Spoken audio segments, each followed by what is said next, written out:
इस्लाम में अगर ये पूछा जाए एक तरफ रेप और एक तरफ मूर्ति पूजा हो रही है तो वो सबसे बड़ा गुनाह कौन सा होगा? तो इस्लाम की नजर में मूर्ति पूजा सबसे बड़ा गुनाह है।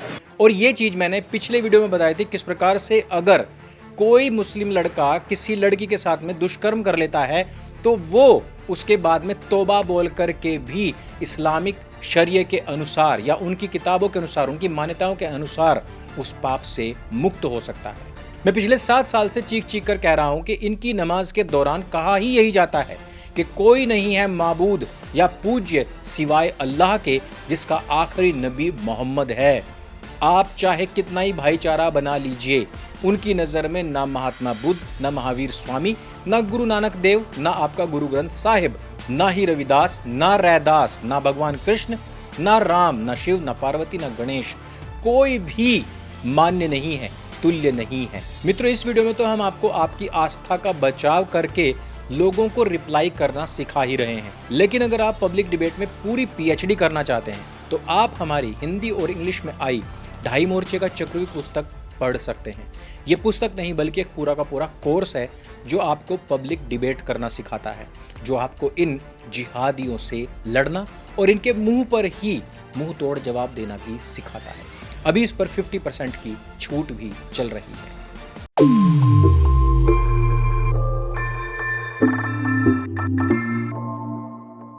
मित्रों, तकरीबन 2 हफ्ते पहले मैंने एक वीडियो बनाया था मुफ्ती यासिर नदीम के ऊपर। मुफ्ती नदीम से एक क्वेश्चन पूछा गया था कि अगर उनके सामने 2 अपराध एक साथ हो रहे हों, एक तरफ एक लड़की का रेप हो रहा हो और दूसरी तरफ एक व्यक्ति मूर्ति पूजा कर रहा हो, तो आपकी नज़र में सबसे बड़ा अपराध कौन सा है? मुफ्ती नदीम ने कहा था कि मेरी नज़र में सबसे बड़ा अपराध मूर्ति पूजा है, ना कि वो। आप मतलब इस चीज का एहसास कीजिए। मान लीजिए 2 आदमी बैठे हुए अपराध कर रहे हैं, एक व्यक्ति तो मूर्ति पूजा कर रहा हुआ बैठा और एक व्यक्ति बैठा हुआ किसी बच्चे का संस्कार कर रहा है, कौन सा अपराध बड़ा है? मूर्ति पूजा। मेरा क्वेश्चन ये था कि अगर मुफ्ती साहब आपके सामने आपकी बेटी का रेप हो रहा हो और दूसरी तरफ कोई मूर्ति पूजा कर रहा है, तो ऐसे में आपको सबसे बड़ा अपराध कौन सा लगेगा? मुफ्तियों के लिए बहुत ही आसान होता है कटमुल्लों का चुतिया बनाना, क्योंकि ऐसे में मुफ्ती मौलाना लोग तो तुम जैसे लोगों से पैसा हड़ करके अमेरिका, कनाडा या फिर UAE जैसे देशों में बैठे हुए हैं जहां पर वो और उनकी फैमिली पूरी तरीके से सेफ हैं। लेकिन यहाँ हिंदुस्तान के मुसलमानों को ब्रेन वॉश इसी प्रकार से करते हैं कि मूर्ति पूजा सबसे बड़ा अपराध है, ना कि बला। हालांकि उस बलात्कार के दौरान उस लड़की की पूरी जिंदगी खराब हो रही है और ये लोग ऐसे रेपिस्टों को भला क्यों ना प्रोटेक्ट करें, जबकि इन्हीं के समाज से पूरी दुनिया के अंदर लोग त्रस्त हैं कि ये लोग दूसरों की बहन बेटियों के साथ में दुराचार करते हैं, दुष्कर्म करते हैं। आबादी इतनी है नहीं, लेकिन उनसे ज़्यादा प्रतिशत मात्रा इनकी जेलों में बंद है।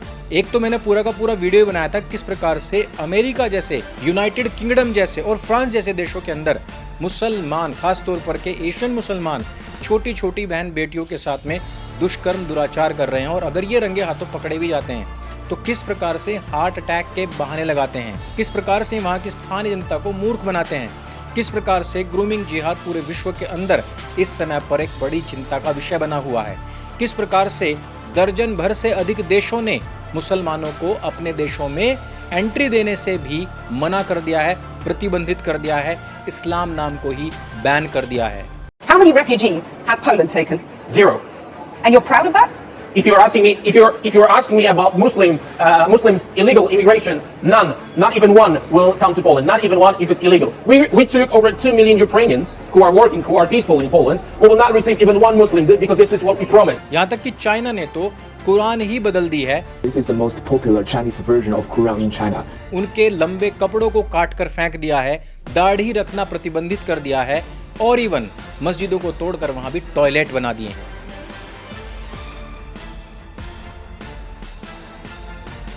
यही नहीं, मेलोनी भी इसमें पीछे नहीं है। Io penso che ci sia un problema di compatibilità tra la cultura islamica o certa interpretazione della cultura islamica e i diritti e i valori della nostra civiltà. और इन सब के पीछे की वजह क्या है? इन सब के पीछे की वजह है इस्लामिकों की इसी प्रकार की मेंटालिटी कि उनके लिए गैर मजहबी लोगों की आस्था के जो प्रतीक हैं उनका अपमान करना अल्लाह के ऑर्बिट के नज़दीक पहुंचाने का शिफा देता है, जबकि एक लड़की का रेप करना उनकी नज़र में एक मामूली सी बात है। और ये चीज़ मैंने पिछले वीडियो में बताई थी किस प्रकार से अगर कोई मुस्लिम लड़का किसी लड़की के साथ में दुष्कर्म कर लेता है तो वो उसके बाद में तौबा बोल करके भी इस्लामिक शरिया के अनुसार या उनकी किताबों के अनुसार, उनकी मान्यताओं के अनुसार उस पाप से मुक्त हो सकता है। और अगर ऊपर से वो लड़की गैर मुसलमान है तो इसमें तौबा बोलने की भी आवश्यकता नहीं, बल्कि इनकी नज़र में ये एक बहुत बड़े पुण्य का काम होता है।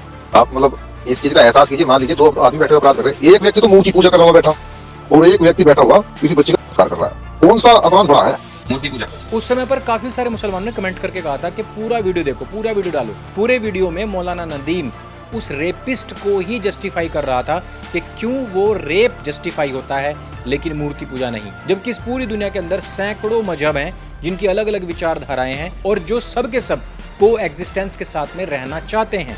यानी कि हम आपकी आस्था का सम्मान करते हैं लेकिन आपको भी हमारी आस्था का सम्मान करना चाहिए। लेकिन इस्लाम इस प्रकार की विचारधारा में कोई विश्वास नहीं रखता। ऐसे में लोगों ने यह भी कहा था कि वो एक मौलाना है, उसने ये बात कह दी, इसका आम जनमानस पर कोई फर्क नहीं पड़ता। लेकिन आम जनमानस में इसका फर्क एक तो अपराधों की लिस्ट और अपराधियों के नामों से पता लग जाता है, और दूसरी चीज कि अब ये जहर सड़क सड़क पर दिखाई दे रहा है। अब आम जनता भी, आम मुसलमान भी सड़कों पर माइक के सामने इसी मौलाना की इसी आपराधिक प्रवृत्ति वाली सोच को दोहरा रही है। इस्लाम में अगर ये पूछा जाए एक तरफ रेप और एक तरफ मूर्ति पूजा हो रही है तो वो सबसे बड़ा गुनाह कौन सा होगा? तो इस्लाम की नजर में मूर्ति पूजा सबसे बड़ा गुनाह है, रेप नहीं है। वो इसलिए नहीं है क्योंकि अल्लाह कह रहा है कि मैं सिर्फ करने वालों को माफ नहीं करूंगा, चाहे और कितने भी बड़े गुनाह हो मैं उनको माफ कर दूंगा। अगर वो एक बार कहता है कि मुझे माफ कर दे तो मैं उसको माफ कर दूंगा, लेकिन सिर्फ करने वाला नहीं, जो मेरे साथ में अपने आप को ठहराता है कि भाई मैं इसको खुदा मान रहा हूं, उसकी पूजा कर रहा हूं, तो वो बड़ा गुनाह है। माइक पर केवल एक व्यक्ति दिखाई दिया है लेकिन सोच हर एक मुसलमान की यही है, और ये सोच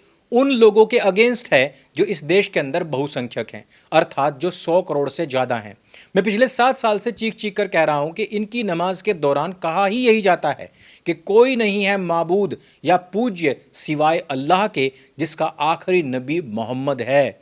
आप चाहे कितना ही भाईचारा बना लीजिए, उनकी नज़र में ना महात्मा बुद्ध, ना महावीर स्वामी, ना गुरु नानक देव, ना आपका गुरु ग्रंथ साहिब, ना ही रविदास, ना रैदास, ना भगवान कृष्ण, ना राम, ना शिव, ना पार्वती, ना गणेश, कोई भी मान्य नहीं है, तुल्य नहीं है।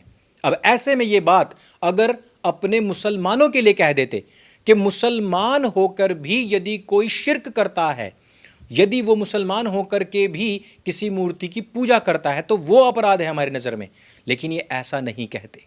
ये दुनिया में अपने से अलग के तकरीबन 6.5 अरब लोगों को भी उनकी आस्था पर पेशाब करते हुए अपमानित करते हैं, लेकिन 6.5 अरब लोग अभी भी भाईचारे की पींगनी बजा रहे हैं।